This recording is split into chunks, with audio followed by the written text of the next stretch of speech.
"Oh, you've got to come. I know I shouldn't worry, but it was so weird the way he disappeared." I said, okay, I can be there in about 10 minutes. Well, I'd gotten this panic call from this lady who, well, her husband disappeared. Now, this kind of thing, well, a disappearing spouse, that happens. Usually it's something sinister so much as somebody wasn't happy in the relationship. But this was different because she'd seen him disappear, like literally disappear.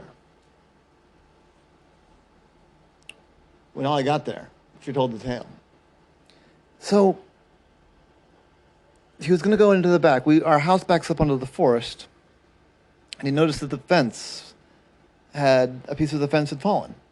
And we never go back there. I don't know, the yard's big enough, it's whatever. But he walked back that way to see what he could do about fixing the fence.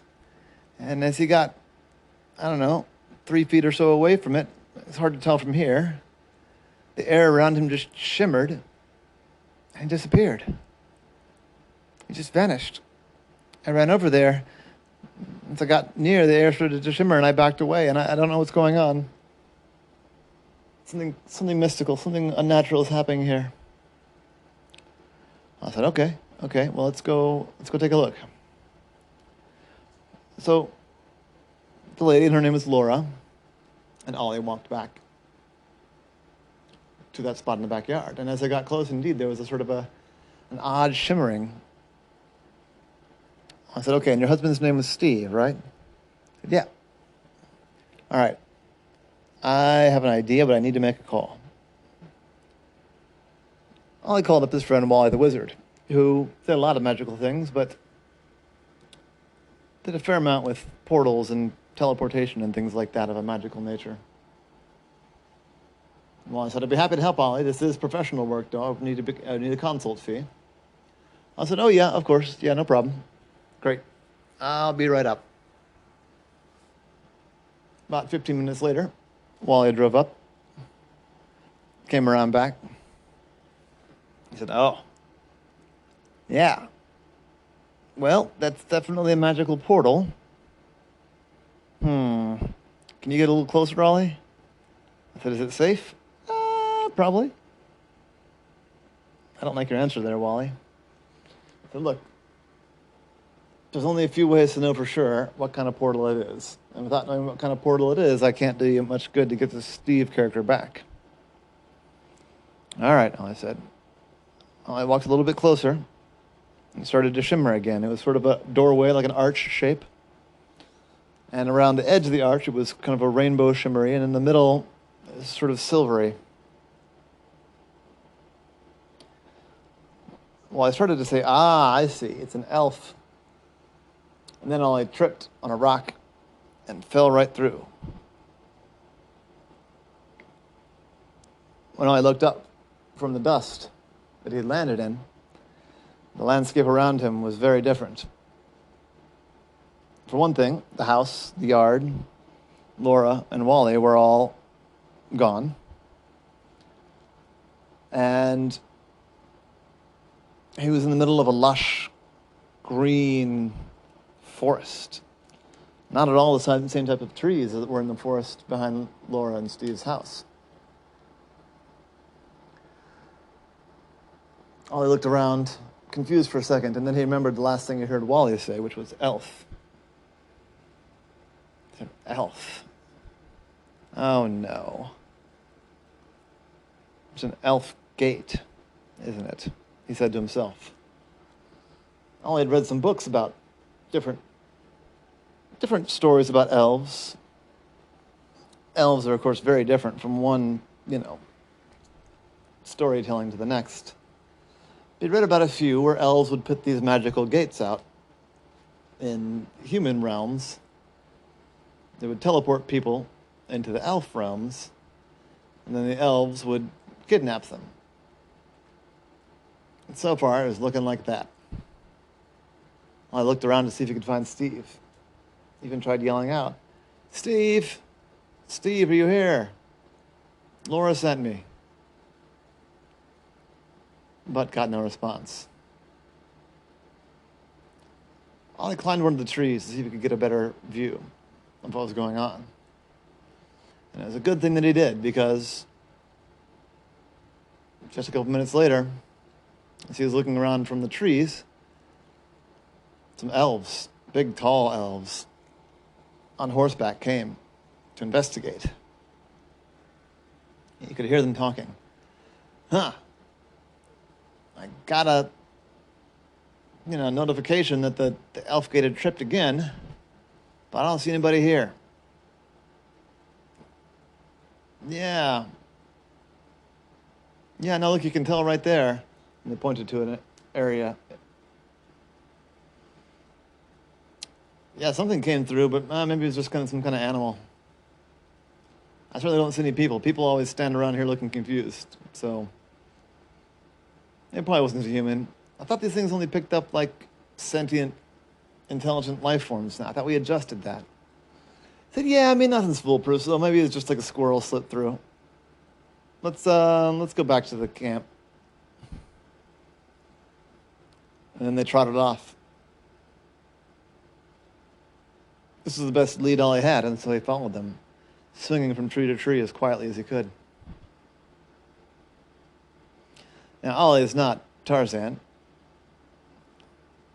and the elves quickly, especially on horseback, got ahead of him. But Ollie is a pretty good tracker, so he was able to get down on the ground and follow the horse tracks. Took him a while, maybe an hour, but eventually he followed it all the way to a big, well, the elves had called it a camp, but it was a fort, all lined in big trees that had been grown up right next to each other, so that they made almost like a wall. And there was a gate, but Ollie thought that might be not a smart way to go about it, so he climbed the trees again. And that worked out pretty well. From the canopy of the trees, he was able to get into the fort just fine. There he saw a bunch of elves doing all sorts of different things. There were blacksmith elves and Fletcher elves and cook elves and some farming elves. Inside the ring of trees, there were no trees inside. So the sunlight was coming straight through and they could grow crops and things like that. And then Ollie saw probably more what he was looking for, because on one end of the camp, there were a bunch of cages. In that cage were 4 humans. So I bet Steve's in there. Ollie got around so we could sort of see the gate. Ollie's got pretty good vision. And he was pretty sure that if he could get to the gate, he could open the gate from the inside. It didn't have a special lock that he could tell. Looked like it was really hard to open from the outside, but pretty easy to open from the inside. Makes sense for a defensive fortification. Ollie made his way around the tree canopy to where the cages were. He slowly snuck down.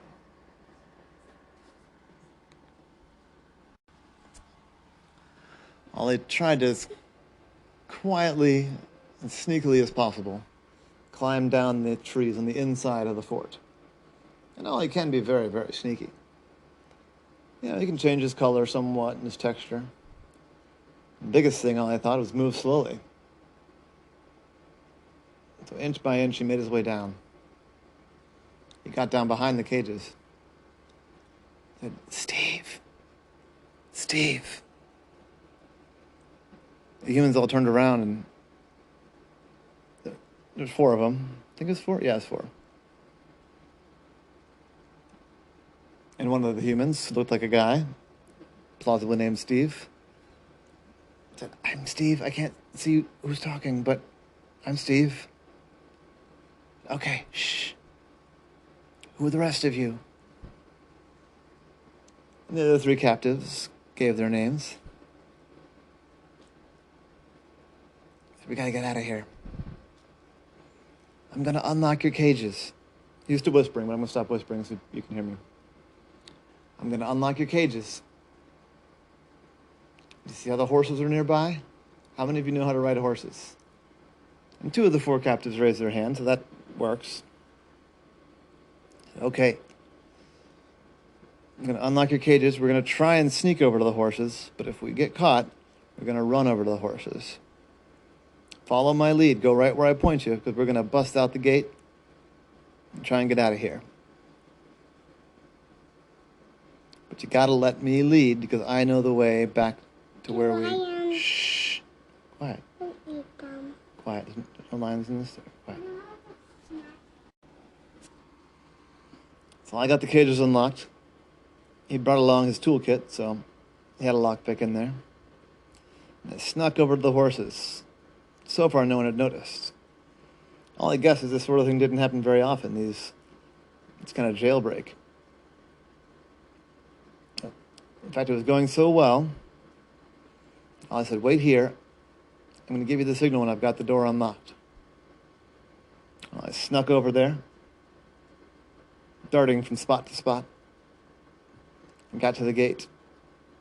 He was pretty sure no one was looking. He flipped the latch, made sure that the humans saw him, and climbed up to the top of the door, hanging on the outside. Well, climbed up to the top of the door, flung it open, and waited. Luckily, Steve and the other humans got the signal. All at once, they spurred the horses and darted for the gate. Well, the elves noticed that. They started to give chase. Elsa, lie down now and don't do that again.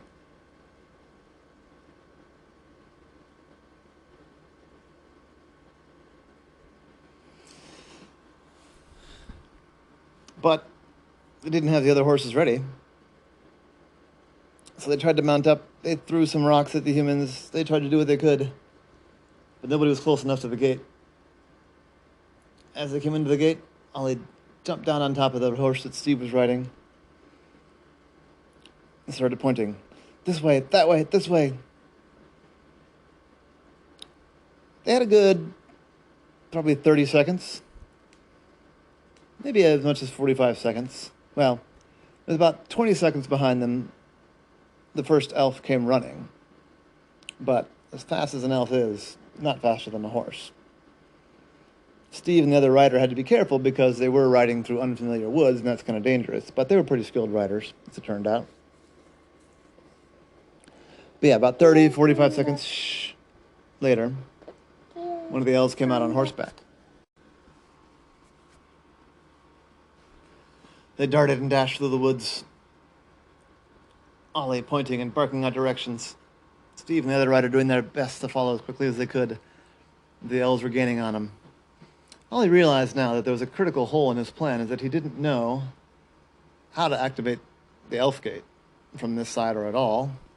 Come to think of it, he didn't even know for sure that the elf gate would activate from this side. Maybe it's a one-way thing. I was trying to rack his brain to remember how these things worked in the stories, while also trying to direct his, party back along the route that he'd come. He breathed a sigh of relief as he came into the clearing where Ollie had appeared when he went through the elf gate. Because there the gate was shimmering. With rainbow around the edge and silveriness in the middle.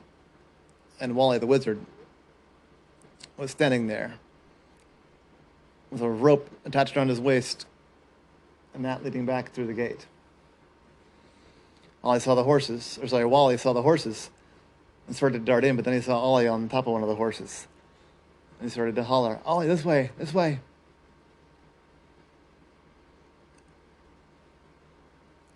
It was barely a fit, but the gate was tall enough for the horses with the riders on top. They darted through. Well, they darted after them, and the gate closed. And they had gotten back. They were back in the yard. A wizard, an octopus, Steve, his wife, 2 horses, and 3 total strangers. And all eyes were on the gate. If they came through, the elves could too. But would they risk it? On the other side of the fence, the elves were debating that very same point. They said, shoot.